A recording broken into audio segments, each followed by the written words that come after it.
Hey, it's Tim. I'm baking Japanese milk bread from the book Bread Illustrated from America's Test Kitchen.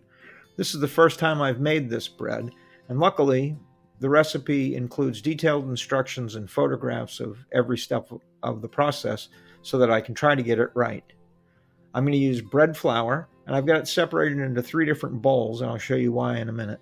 And then there's some water, some whole milk, one egg, instant yeast, sugar, salt, and some butter at room temperature. Also, I'm using a stand mixer with a dough hook, a wire whisk, a silicone spatula, a silicone bowl scraper, a digital thermometer. I use a plastic bowl with a lid to proof the dough. And I've also got a pizza wheel so that I can cut the dough later on. So the first step is to mix 4 ounces of room temperature water with 3 tablespoons of bread flour. And we whisk that together, and then it goes in the microwave for 20 seconds, and then you stir it. And what's going to happen is that over a couple of times in the microwave, it starts to get pretty thick. So that was the second time at 20 seconds, and it's almost ready. But I give it another 10 seconds in the microwave. And now, after stirring, it's still really thick. So it kind of makes a mound. So the milk is cold out of the refrigerator, and so is the egg. And then this tangzhong, this paste that's made with the water and the flour, goes in. And I put it in a little bit at a time because it was still steaming hot out of the microwave, and I didn't want to cook that egg. The recipe didn't say to, but as I was doing this, I thought it would have made more sense to put the cold milk into the flour mixture first to cool down that flour mixture, and then add the egg to those after they had been mixed. But this worked out fine. So I get all that in there, and then just whisk that to combine. And then in goes the 11 ounces of bread flour and the 1.5 teaspoons of instant yeast. And then that's going to mix on low speed for 2 minutes. And we'll scrape the bowl down once after about 30 seconds just to make sure that everything gets nicely combined. Now, I have to be honest, I made a mistake in this recipe. Well, I may have made many mistakes, but I made one particularly that I'm thinking of. What I was supposed to do after making this dough come together like this takes about 2 minutes. I was supposed to rest the dough for 15 minutes after this, but I didn't do that. I skipped that part because I wasn't reading carefully. But as it turns out, the bread turned out. So it wasn't crucial, which I think just goes to show you that when baking bread, it's important to be careful. But if you have a good recipe and you get it 90% right, you're still going to end up with a good loaf of bread. So now that that's mixed for 2 minutes, if I had done it right, I would have let it rest for 15, but I didn't. But in any case, now add the sugar and the salt. And it mixes on low speed still until that sugar and salt is completely combined. And then once that's done, we're going to take this room temperature butter and we're going to add it to that dough 1 tablespoon at a time. And again, the butter's at room temperature, so it's really soft. And when we get to that point, I'm going to time lapse this because you don't want to watch me adding butter it took 2.5 minutes or more because the butter has to incorporate into the dough at each addition. So you add a tablespoon, it takes about 30 seconds, 45 seconds for it to completely mix in the dough. And then you add another and so on. So it took about 2 or 2.5 minutes to get it all done. But you can see we're on time lapse now. The mixer's still at slow speed. And that's not going to use up all the butter. There's a little bit of butter left, and I'm going to melt that in the microwave later and use it to brush on top of the loaf when it comes out of the oven. So this is the 15th recipe out of this book that I've baked, and I'm going to bake all 100 of them. Okay, so now I'm going to let the dough knead for 8 minutes. And this is at the second speed. This is about halfway through, and you can see the gluten. You can see how the dough has got like stringy, but it's not pulling off the sides yet. This is supposed to pull off the sides when it's done. But I think because I didn't let it rest for 15 minutes, like I should have, the flour didn't get fully hydrated with the liquid, and it stayed like this. So this is after 8 minutes. The gluten's been developed, but the dough is still really wet. I resisted the urge to add more flour to this because I realized what my mistake was. So I thought, you know what? I'm going to cover it now, and I'm going to let it rest for 15 minutes, and I'm going to see what happens when I take it out of the bowl. And as luck would have it, letting it rest that long, although the dough was really still quite sticky, letting it rest that long got it to the point where it was actually fairly cohesive and not hard to work into a ball that then I'll let proof in the plastic bowl. So this is in real time, and it took me about a minute and a half to get this dough to form a ball, even as wet and sticky as it is. And all the flour I used is what you see on the counter right there. I didn't add any more flour than that. And just keep rolling it over. The bowl scraper is your friend. I have a metal bench scraper, but I need the bowl scraper to get it out of the bowl, and it works fine on the counter, and so I don't dirty two things. I just use one. That's it. The dough is ready to go in the bowl pretty much. I'm going to roll it here in a second just to make it a little bit more taut. You can see it sticks a little bit still on my hand, but I can get past that. And there it comes together.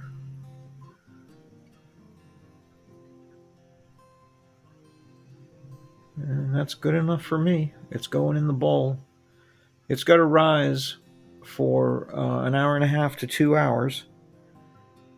I'm going to check the temperature so I can have a sense of how long that should take. And this dough was at 80 degrees roughly at this point, which tells me that it's going to probably rise on the lower side of that estimate of an hour to an hour and a half.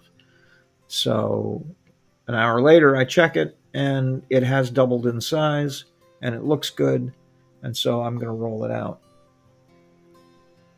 And I realized if things got to be 24 inches long by 4 inches wide, and I should know what that is, so I pulled out my handy ruler, which is 15 inches long, so then I had to figure out, okay, well, 24 inches, it's all the way over here, it's off the counter, it's kind of like Columbus, it's off the end of the world, maybe. We'll find out.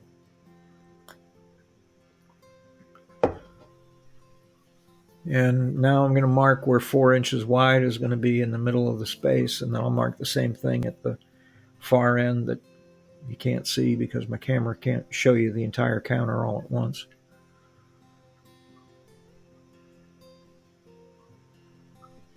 So I'm learning how to bake bread, and I'm having a good time doing it.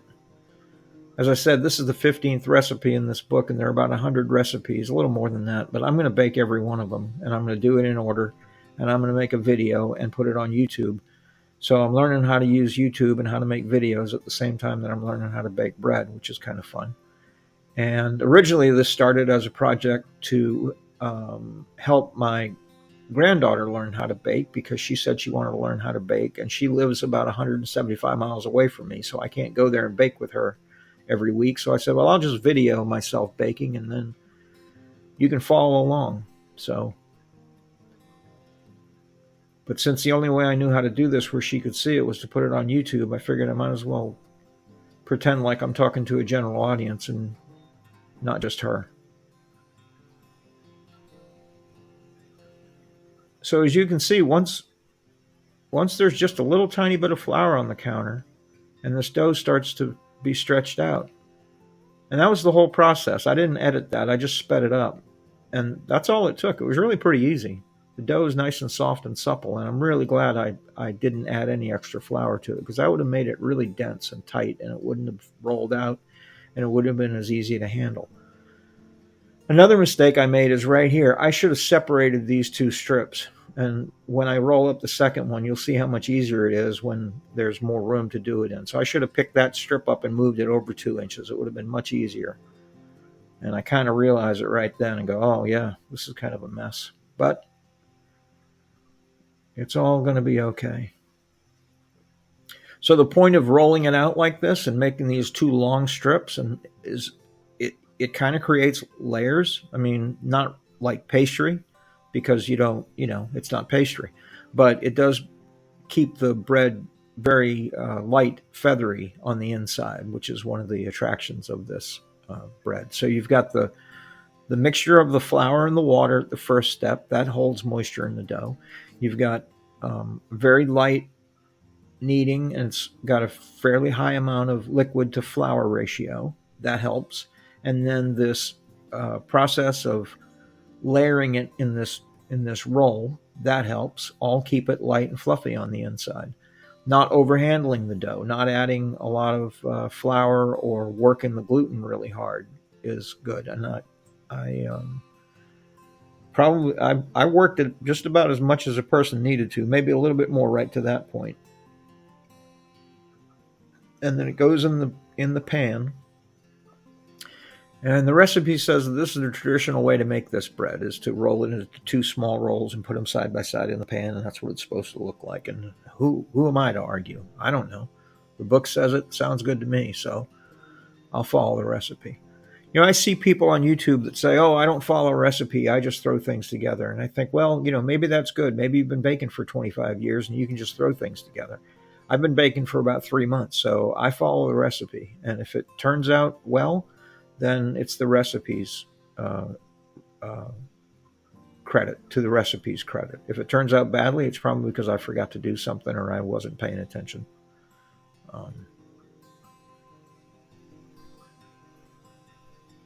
There you go. That one's going in. So that one rolled up a lot easier because I had space.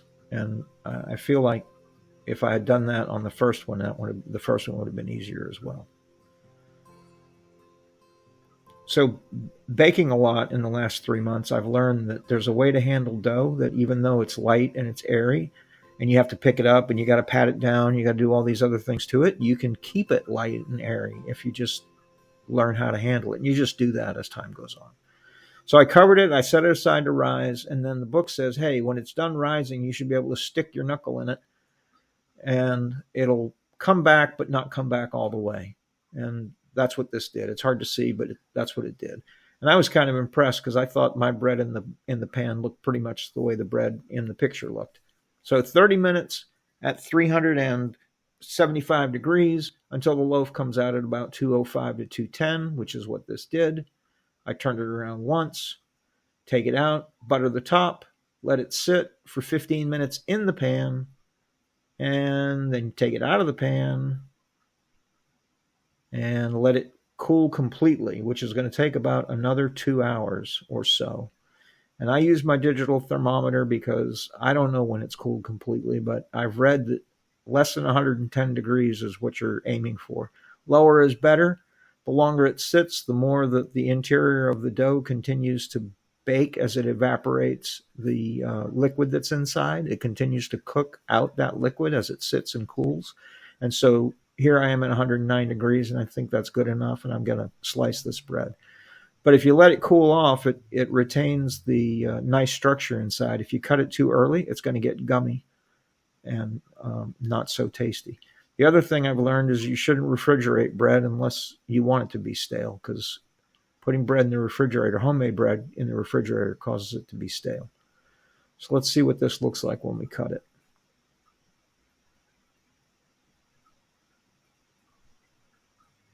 Look at how awesome that is.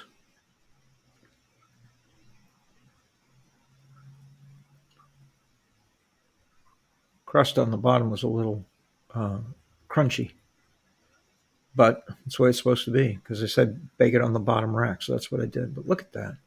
And you can kind of see it's a spiral on the inside. If you look kind of close, you can see that it's kind of spiraled, which is what it's supposed to be. This is really soft, really nice bread. Um, Reminded me kind of a like a muffin. No, not a muffin. Like a sweet roll, like a breakfast roll. Really nice. So this is Japanese milk bread made with a tangzhong, following the recipe in Bread Illustrated that's from America's Test Kitchen. I'm going to keep baking. I think if I can do this, you can do this. And I say, why not grab the book? And the library's got it, or you can buy it. I link to it in the description. And come along and bake with me. In any case, thanks for watching.